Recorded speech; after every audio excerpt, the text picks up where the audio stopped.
The CCCR, or Centre for Creative and Cultural Research, investigates the ancient, innovative relationship between social culture and creative production. Based in the Faculty of Arts and Design at the University of Canberra, we generate scholarship and artwork in a wide array of humanities, social science, applied and creative disciplines. You are listening to a fresh presentation from the CCCR's Culture and Creativity Seminar Series. The presentation was delivered with slides.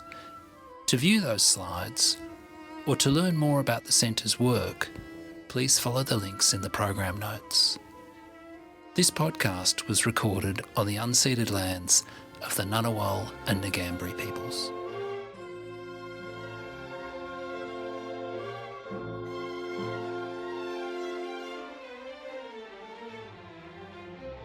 Hi everybody, my name's Paul McGee. I'm the Director of the Centre for Creative and Cultural Research here at the University of Canberra.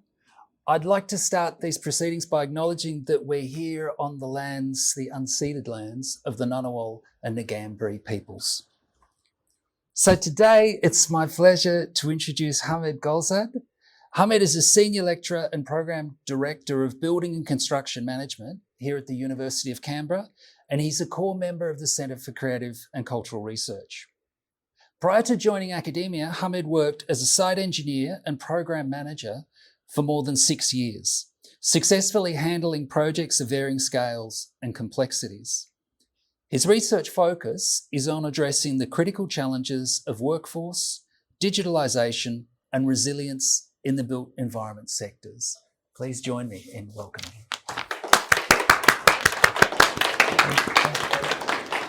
Thanks, Paul. Hello and good afternoon, everyone. Today I want to give some insight about our project with the HT government regarding gender diversity and barriers for women in construction. A little bit background about the industry. So globally, it's about 13% of the global GDP, and it includes around 10% of the global workforce. The skill shortage is a common problem in other countries. So the recent report from the US, from the UK, they indicate that they have a critical problem here in terms of securing workforce for the construction. Australia is similar in that problem. So in terms of the GDP, it's around 11% of the GDP, and 9% of the workforce are in the construction industry. According to the Master Builders Association report last year, there are more than 10,000 unfilled positions in the construction industry. Plus, there is housing shortages, etc., which demands more workforce into this industry. When looking into the gender diversity, it's around 15% of the total population in the workforce comprising of women, although it has improved over years, and it was much less than that. One of the things is to address this workforce shortage collectively is to bring in more women into construction industry, or attracting more women into construction industry, which normally comprises of the 50% of total national workforce. And this industry is much behind in that percentage. And also the construction industry has improved over time. So traditionally, the belief was that it's a physically demanding job.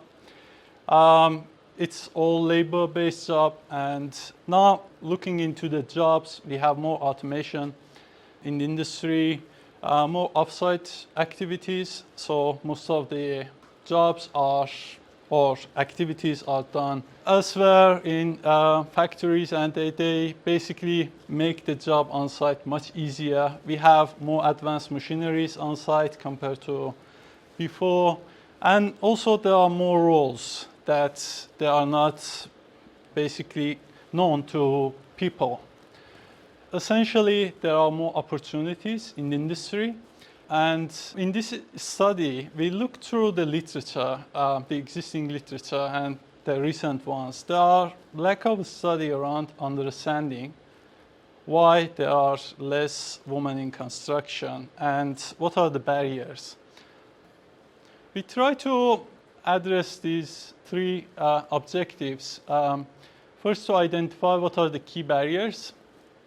Second is to identify what would be the critical success factors for women in construction.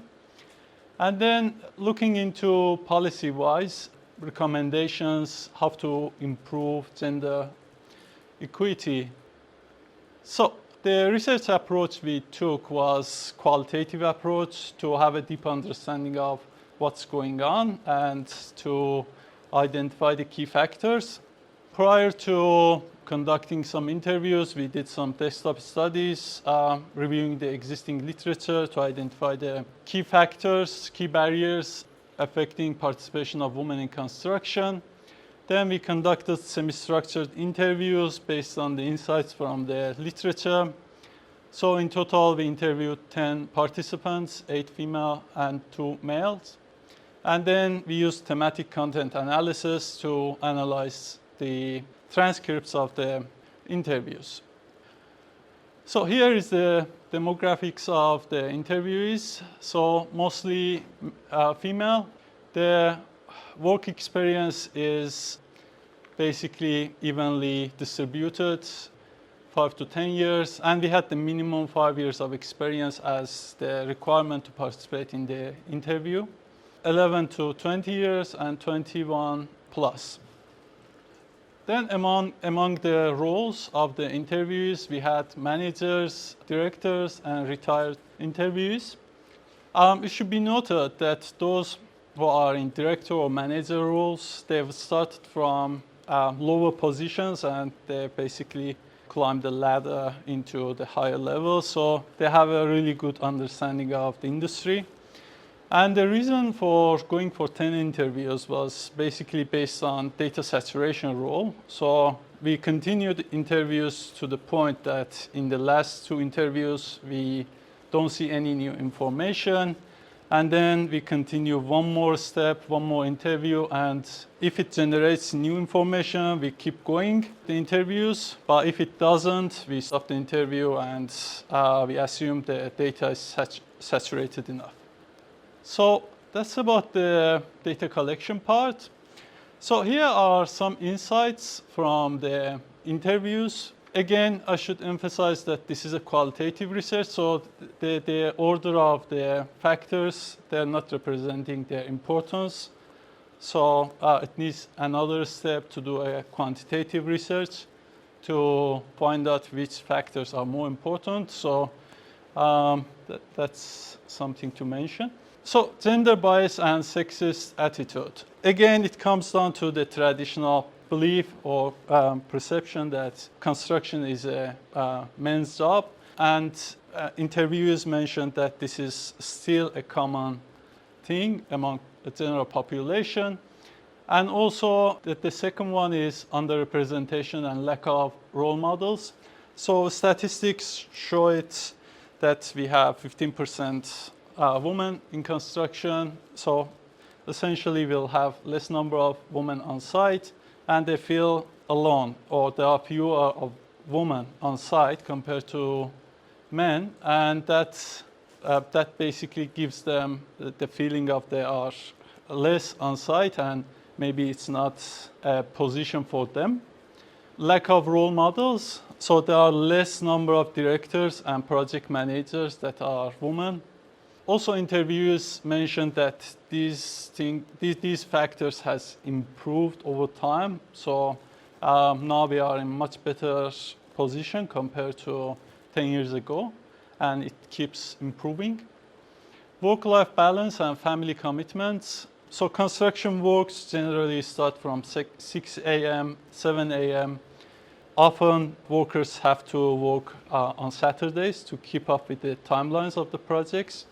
In addition to that, there is also this traditional belief that women are the main caregiver in the family. So they have to take care of the kids, etc. So considering that they have to start the work at 6 a.m. or 7 a.m. and there is no childcare open at that time, that also creates another issue. And also in emergency situations, that's another barrier for women.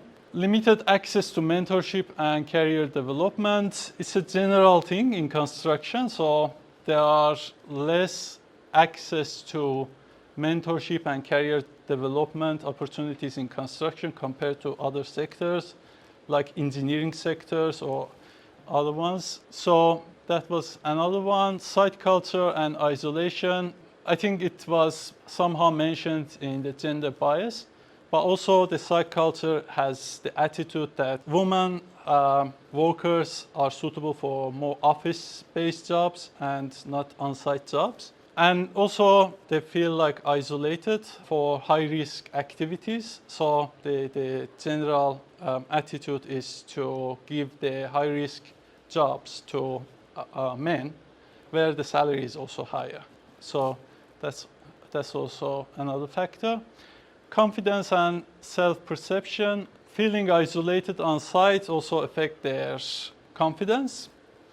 And also self-perception is, again, the cultural thing. So another cultural factor that, again, construction is a male job, etc.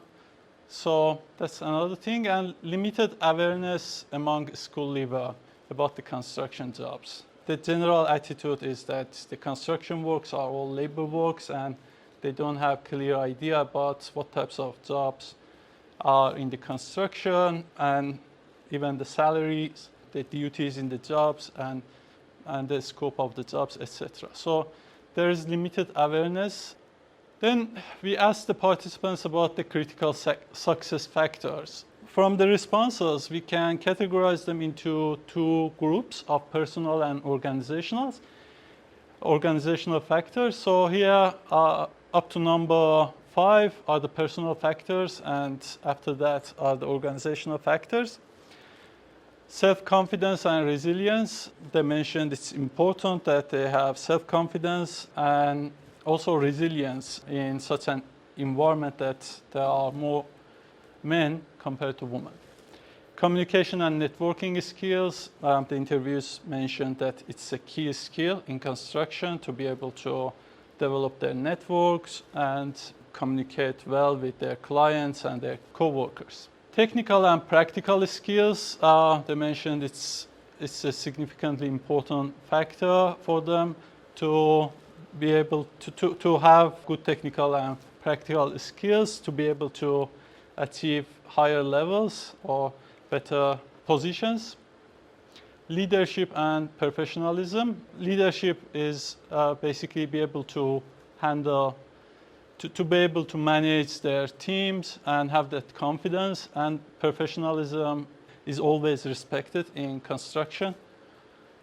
Positive attitude and willingness to learn. Construction projects, unlike manufacturing, are basically you get a new project which can be completely different than the previous one. Whereas in manufacturing, your everyday job is to produce similar product. So there should be an attitude to learn and be able to find solutions for the new challenges. Mentorship, this one is organizational. So construction companies and also the organizations that they work with the construction industry, they need to improve the mentorship programs and also role model, also be able to show women role models to young people. Next one is flexible workplace policies, be able to suit with the requirements of each person and also in order that the industry also works. So that's another thing. Career development opportunities and organizational support and inclusive culture. The next, we asked the interviewees, what are the strategies to improve engagement and attraction of the school leavers to the industry? These are the areas they've mentioned. promote construction career awareness in schools, demonstrate different types of jobs in the construction and the career prospects in those jobs. Use female role models and storytelling. That was another important one to show that women like men can achieve higher levels in the industry. Organize site visits and interactive experiences to show the actual industry, not the one that people usually think about. Early engagement programs and partnerships. Engage with the schools much earlier than leaving it to high school level, and develop some programs to introduce the industry, and partnership between the universities, schools, and the construction companies and organizations.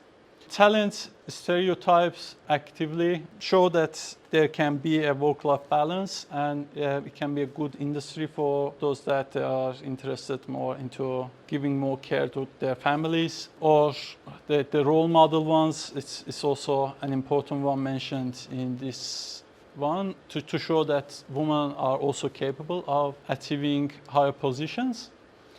Promote work-life balance possibilities and create gender-inclusive school-to-industry pipelines. The next question we asked was about policy recommendations. What can be done policy-wise? Promote and enforce flexible work arrangements, institutionalize mentoring and role model programs.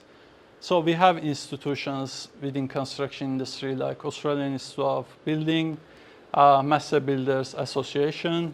They are improving in these areas, but still it's not similar to like engineering sector. When you see in Engineers Australia, they have different sorts of programs. Gender diversity reporting and accountability. So this one mentioned as part of what government can do. So when companies submit tenders for projects, there are different criteria that they need to meet, and they get a score for each of those. So this can be something implemented in public projects or government-funded projects. Embed career development and continuous training. Promote workplace safety, respect, and anti-discrimination. Just on safety, construction has always been one of the top industries in the number of workplace accidents. It has improved a lot.